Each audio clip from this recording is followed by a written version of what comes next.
Antonio Payá finalmente habló y dio la cara públicamente en una entrevista exclusiva que le diera a Edith Febles. Ustedes pueden ver, todo el mundo ya está viendo la entrevista para escuchar qué tiene Antonio que decir. Evidentemente respondió muchas inquietudes, o por lo menos dio su versión a muchas interpretaciones, a muchas elucubraciones y a muchas versiones que salieron en todos los medios de que en el techo había dos plantas eléctricas, de que estaba el sobrepeso. Él dice que no, que lo que había en el techo eran aires acondicionados y los evidentes tinacos que estaban ahí, que nunca ha hecho unos finos, como parecieron las fotografías, que tenían como 4 o 5 placas de finos, en fin. Él esclareció muchas cosas y le dio un vuelco a la historia. Desde su óptica, evidentemente, nada de lo que se ha especulado, de lo que se ha deducido, es cierto. Y su versión establece de que él había hecho en términos de mantenimiento y en términos de seguridad física de las personas que estaban ahí, todo lo que estaba a su alcance. Y que quizás, y cuando pongo quizás, no quiero con esto minimizar la tragedia, el hecho del techo con las losetas que se caían, el polvillo y las filtraciones, él se indica, bueno, yo tenía 20 años así, como en muchas casas, a mucha gente que tienen filtraciones y viven aplicándole impermeables y corrigiendo, y al cabo de algunos años vuelve y le sale la filtración y tal, y nunca se le ha caído un techo. ¿Qué pasa aquí? Y lo que me motiva a hacer una reacción a este video, a esta entrevista de Antonio Payá. Primero, vamos a ver lo obvio. Antonio quiso establecer su versión de los hechos, dar su verdad. Decir, primero, que él no sabe por qué se cayó el techo. Segundo, que él está evidentemente conmocionado y afligido por ello. Y tercero, que él está dispuesto a dar la cara en lo que a su responsabilidad compete contra el pueblo dominicano y evidentemente con las personas del pueblo dominicano principales, que fueron las víctimas y los que le sobrevivieron. Lo otro más importante, desde mi punto de vista de la entrevista, es la ausencia de algunas cuestionantes que la gente se hace, que evidentemente Edith no quiso hacérselas porque se ven como chisme, porque se estarían fuera de lugar o porque no aportarían nada nuevo al debate que se está suscitando. Yo entiendo que la entrevista fue sustancial, con informaciones de primera mano del dueño, del propietario, con las dudas de que si había sobrepeso o no en el techo y de que si él sabía o no que eso podía pasar. Eso lo despejó, por lo menos con su versión en la entrevista. Ahora bien, ¿por qué Edith no le preguntó con relación al abogado que tiene, que es el abogado del presidente Abinader? Y no en tono de chisme, porque yo soy de los que piensa que esa pregunta en sí, solamente la pregunta, que por qué ese abogado carecía de sentido o no aporta nada relevante. Bueno, es un abogado penalista, ¿no? Es un abogado reputado en su profesión en la República Dominicana y a cualquier persona en la situación de Antonio le convendría tenerlo. Aquí el gran problema, y es la que siempre, y es mi incógnita, ¿por qué ese? Porque el segundo mejor, si él es el mejor del país, también le funcionaba, porque es estar enteramente ligado al gobierno. Y eso deja ver otras cosas que no le convienen a Antonio. Soy persistente en eso. Ahí no primó lo que sí viene en entrevista, que es el manejo de crisis, el control de la imagen, el control de las respuestas, todo debidamente estudiado, todo debidamente ensayado de parte de Antonio, para responder escuetamente a los cuestionamientos, sin aportar, quizá, en su respuesta algún bajadero nuevo que pudiera ir en su contra. Eso fue lo que vi en la entrevista. Eso, evidentemente, no es necesariamente malo. Sin embargo, veremos si esta exclusiva de Antonio es para volver a desaparecer o si él va a seguir hablando en otros medios. Soy de los que piensa que Antonio quizá no lo veo necesariamente incorrecto que esperara tanto para hablar. Se preparó, esperó a tener, por lo menos de su parte, informaciones contundentemente certeras para no contradecirse luego, evidentemente, y que no le perjudicara más de las implicaciones que tiene. Ahora bien, ¿qué es lo que esperamos de Antonio Payá? Esperamos de Antonio Payá una persona más transparente. Y cuando digo más transparente, no es en la calidad de lo que diga, porque esto es muy subjetivo. El que lo escuche va a saber si le cree o si no le cree. Yo lo digo en la participación. Lo que se debe, lo que mediáticamente se espera de Antonio es más participación en los distintos medios de comunicación. No quirúrgicamente, quizá no abierto al diálogo, a ir a cualquier sitio, pero sí, una especie, quizá no de media tour, pero de participación en distintos medios de credibilidad puntuales, abierto, inclusive yo soy de lo que piensa que él ahí creo que coincido con José Aluque, que creo que escuché diciendo en eso, bueno, si Antonio es un empresario de la comunicación y se ha convertido en uno de los pilares de la comunicación, de la diversificación de la comunicación, de la democratización de la comunicación, incluyendo las redes sociales en sus proyectos, ¿no? Y personalidades que han sido conocidos a través de los medios tradicionales, pero también de las redes, y le ha dado espacio, ¿por qué no someterse a su propio escrutinio? No con su gente, pero sí al medio digital, medio de comunicación tradicional, una especie de entrevista con un grupo de entrevistadores no populosos, no sonidistas, sino de aquellos comunicadores que buscan que la información sea veraz, que tienen inquietudes, que sean filtrados evidentemente, pero que sean abiertos, como una especie de semanal, como la que hace Luis Abinader, para que Antonio no solamente contestara las preguntas puntuales que le hiciera un grupo de entrevistadores, sino que también se le diera la oportunidad a los asistentes que abra el micrófono. Vamos a hacerle 10, 15, 20 preguntas adicionales. Cojan un turno los que están presentes, ¿no? Y las preguntas, aunque sean incómodas, que Antonio las responda. ¿Por qué? Porque lo que le faltó en esa entrevista a Antonio comunicar fue eh, su conexión con la tragedia. Él dice que está afligido, él dice que no puede dormir, se le ve que está afligido. Para mí se ve una persona tratada médicamente, inclusive hasta me arriesgo a sugerir, ¿no? O a especular de que está siendo medicado. Lo noté así, no conozco personalmente a Antonio para decir que tiene un cambio importante, pero lo noté de esa manera. Sin embargo, creo que todavía esa entrevista no hace que la ciudadanía conecte con Antonio para creer todo lo que él está diciendo. No necesariamente vayan a pensar que es mentira, no necesariamente Antonio esté mintiendo, sin embargo, es evidente, ¿no? Que estuvo preparándose y fue preparado para esa entrevista.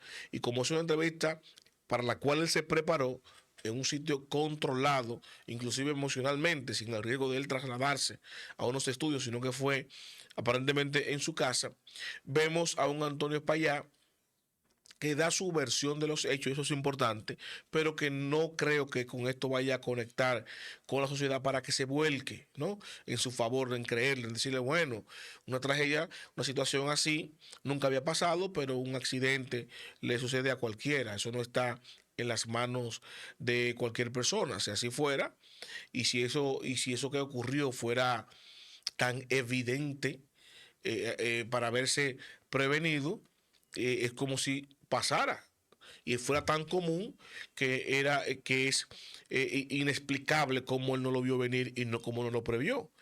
Y para que sea común, tendríamos nosotros que tener noticias, muchas noticias, de techos que se caen porque tienen sobrepeso en un país como el nuestro, en la República Dominicana. Yo vivo en un cuarto piso y en el techo de mi apartamento tenemos 4 tinacos, uno por cada piso, más el mío. Y se están entrando 2 más, eh, porque alguien quiere doble tinaco para tener más agua, aparte de un gazebo que hay arriba y de otras cosas que están colocadas todo sobre el techo donde yo vivo.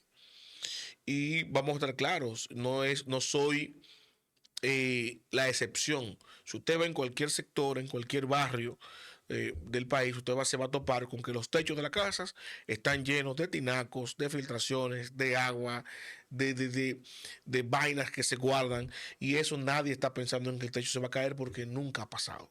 Eso es algo extraordinario que pasó, independientemente que usted pudiera inferir, bueno, lo que pasa es que tú vives en un cuarto piso, eso evidentemente son construcciones que están preparadas para tener más pisos hacia arriba. El Jet Set no, porque el Jet Set era un teatro, un cine, ¿no? Y ahí pudiera haber otra situación. Entonces yo le respondería, eso es loable, sin embargo, eso no lo puede decir nadie a según. Eso lo va a decir el trabajo del peritaje, un trabajo técnico. Va a dirimir, bueno, debió preverse, porque eso estaba preparado para no tener nada arriba. Y al colocarle todo eso, eso causó el colapso. Y Antonio lo sabía o no lo sabía. Eso se va a ver después. ¿Qué yo pienso particularmente de esto? ¿Qué yo tomé? Yo tomo lo siguiente, y es lo importante que quiero compartir con ustedes, lo que me motivó a hacer este comentario, esta especie de reacción a la entrevista de Antonio. Yo me quedo con lo relevante. Primero, ya tenemos una versión que se puede contrastar con los resultados después oficial, ¿no? Del principal responsable, que evidentemente es Antonio, porque es la cara del propietario del Jet Set. Y hay una persona responsable. Cualquier situación que pase en mi casa, aunque yo no esté presente, aunque yo no la provocara, soy responsable porque es mi casa. Y el Jet Set era la casa de Antonio Payá, y por eso él es responsable directo, ¿no? De lo que suceda ahí. Ahora bien, evidentemente, según sus propias declaraciones, y eso se puede contrastar, lo va a dar también el resultado de las investigaciones, él puntualizó en esa entrevista que del Estado, de las instituciones que tienen que velar por el bienestar de todos los y las dominicanas, el único funcionario, la única institución que visitó al Jet Set periódicamente, ¿no? Fue los bomberos. Escuchen bien. Luego de que el Jet Set 50 años ahí, y la única institución que fue a validar que todo esté en orden, a supervisar a un negocio privado, fue los bomberos. La institución con menos recursos, la institución con menos estructura, con menos apoyo del Estado, los bomberos. Más nadie fue. Más nadie. Entonces aquí hay una responsabilidad directa, aparte de Antonio como propietario del GC, de la ausencia del Estado. El Estado no actuó en consecuencia, el Estado nunca supervisó, no solamente el GC, sino ningún establecimiento privado de este país. No, y debería. ¿Y hay un vacío legal? Yo pienso que no. Y que lo que pudiera ver, el poquito vacío legal que hay en ese sentido, es por una irresponsabilidad del gobierno actual. Por ejemplo, vacío legal había antes de la creación del Ministerio de la Vivienda. Es verdad, no estaba contemplado una supervisión continua o periódica, ¿no?, a las estructuras privadas.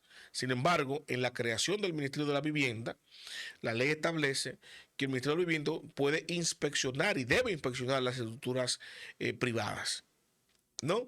Y que debe crear su propio reglamento de funcionamiento interno, y que el presidente de la República debe promulgar el reglamento de aplicación de la ley que define los criterios, el protocolo de cómo se va a inspeccionar la obra privada.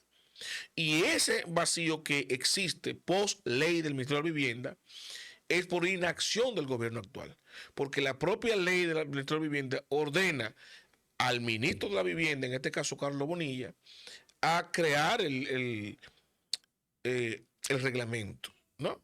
Y le da 180 días. Eso fue en el 2021. Estamos en el 2025. De haber cumplido el mandato de ley, de haber creado el reglamento, ¿no?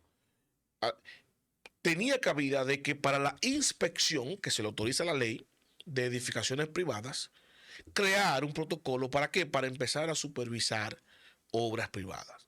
Bueno, en el 2021 se creó ahora. Tengo la ordenanza de ley de inspeccionar obras privadas. ¿Cómo lo voy a hacer?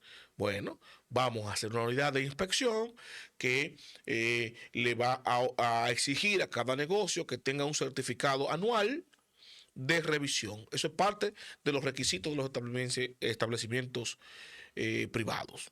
Ya.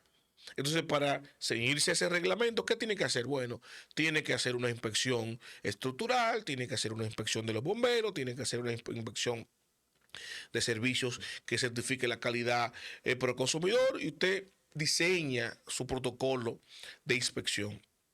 Y luego con eso usted tiene una certificación que le da el Ministerio de la Vivienda. Y con eso usted está en regla para operar. ¡Pam! Y de 2021 hacia acá habrían empezado las inspecciones en los centros y establecimientos privados. Es posible, no digo que haya sido la diferencia, pero es posible que, motivado por estar en regla en ley, establecimientos como el Jet Set, que son tan grandes, tan emblemáticos, habrían optado por regularse inmediatamente y habrían solicitado entonces una inspección estructural, una inspección de los servicios, una inspección más profunda de los bomberos, para que los certifique y le autorice a operar como estaban operando. Entonces, si hay un vacío legal, como ha dicho el gobierno actual, y yo he visto lastimosamente al ministro Bonilla hablar en ese sentido, ha sido por una inacción del gobierno, una inacción directa del ministro de la Vivienda. Entonces, yo me quedo con el enfoque de que, bueno, uno de los responsables, que es Antonio Espaillá, dio la cara y dio su versión. Qué bueno, porque el peritaje final, contrastado con lo que él dijo, nos va a dejar saber si él estuvo intentando manipularnos y mentirnos, o si no. Y esa grabación, esas declaraciones son buenas, son un riesgo para él, y son buenas porque nos va a poder dejar a nosotros, nos va a dar la oportunidad, ¿no?, de medirlo, de filtrarlo, de validar si está en disposición de mentirnos, o si está en disposición de real efectivamente de manera transparente, ¿no?, aportar y darle continuidad para que esto llegue a un final transparente, que se haga justicia con lo que está, con esta tragedia tan tétrica que estamos viviendo los dominicanos al día de hoy. Sin embargo, yo quiero que no se desvíen, y quiero cerrar con esto de dos cosas importantes. La primera de toda cosa es que la responsabilidad no es exclusiva de Antonio Espaillá, y no lo digo con el tenor, como van a decir muchos, yo estoy defendiendo a Antonio Espaillá, yo no conozco a ese señor ni trabajo para ese señor. Repito, lo pueden buscar hoy, como lo busca el Ministerio Público, preso y llevárselo desnudo. Lo criticaré porque no estoy de acuerdo con ese proceder, pero es para que se me entienda, ¿no? Lo que sí digo es que el Estado es responsable también, por inacción, por inobservancia, por vacío legal, por lo que usted quiera. Esto lo que demuestra es que hace falta una regulación más robusta y una dedicación del Estado, ¿no?, en garantizar la seguridad en los establecimientos privados de todos los dominicanos. Y lo segundo es que yo espero que esta tragedia y esta continuidad de la tragedia, esta entrevista de Antonio, no sea móvil suficiente para que usted se desvirtúe y deje de lado lo importante. Y lo importante es que mañana, quiero recordarles, la marcha, ¿no?, hacia el Palacio Nacional, que está convocando la antigua orden para reclamarle al gobierno dominicano acciones reales y contundentes para poder resolver el tema haitiano. No estos panfletos, no estas medidas que anunció el presidente, que son repetidas, que las había hecho en el 2021, en el 2023, y no se hizo nada. Ahora, como tienen, como en buen dominicano, el dedo metido, quieren venir con eso. Entonces, el presidente, por un lado, le pide a la oposición que se sume para apoyarlo con relación a este tema, y sin embargo, lo primero que dice es que ellos no hacen nada, que lo que viven criticando y viven en el aire, y por eso, o sea, se burla de la oposición, pero después los llama. No los quiere, no quiere el apoyo de la oposición, el presidente de la República. Y eso es como una especie de auto boicot. Y por eso le digo a ustedes, es importante la marcha, es importante que se reclame. ¿Para qué? Para que el gobierno deje de estar manipulándonos y mareándonos con el tema haitiano, y que realmente se resuelva así, que mañana no falte a esa marcha. Hasta aquí mi comentario de hoy. Los invito a darle me gusta, comentario, a compartir, pero sobre todo suscríbase y active la campana de notificaciones para que mi contenido le llegue automáticamente, yo lo comparto.